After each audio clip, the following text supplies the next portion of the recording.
Star Channel ပရိသတ်များအားလုံးပဲမင်္ဂလာပါခင်ဗျာအခုတစ်ခေါက်တင်ဆက်ပေးမှာကတော့အိုဘားမားလက်ထက်ကဖန်လုံအိမ်တန်းငွေဆိုင်ရာတမိုင်းဝင်ဆုံးဖြတ်ချက်ကိုသမ္မတထရန့်ပယ်ဖျက်တဲ့ဆိုတဲ့သတင်းကိုတင်ဆက်ပေးမှာဖြစ်ပါတယ်သမ္မတဒေါ်နယ်ထရန့်ဟာကမ္ဘာကြီးကိုပူနွေးစေတဲ့တန်းငွေတွေကိုထိန်းချုပ်ဖို့ဖက်ဒရယ်အစိုးရရဲ့အဓိကမူဝါဒဖြစ်တဲ့အိုဘားမားလက်ထက်ကသိပ္ပံနည်းကျဆုံးဖြတ်ချက်တစ်ခုကိုပြောင်းလဲပယ်ဖျက်လိုက်ပါတယ်2009ခုနှစ်ကချမှတ်ခဲ့တဲ့အနေရဖြစ်စေနိုင်ကြောင်းတွေးရှိချက်အရဖန်လုံအိမ်တန်းငွေအမျိုးမျိုးဟာလူမှုကျန်းမာရေးကိုချိန်ချောက်နေတယ်လို့သတ်မှတ်ခဲ့တာပါ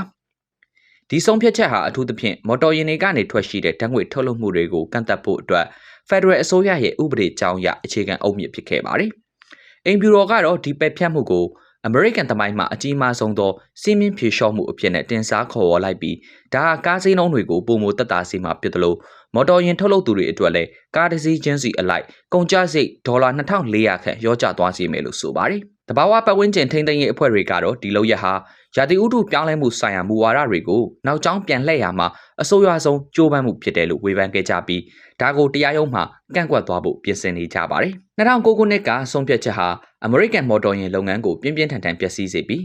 စားသုံးသူတွေအတွက်ဈေးနှုန်းတွေကိုအဆမတန်မြင့်တက်စေခဲ့တဲ့အိုဘားမားလက်ထက်ကဘေးဒုက္ခဖြစ်စေခဲ့တဲ့မူဝါဒတစ်ခုပါလို့သမ္မတထရန့်ဟာအိမ်ဖြူတော်မှာကြာသပတေးနေ့ကပြောကြားခဲ့ပါတယ်။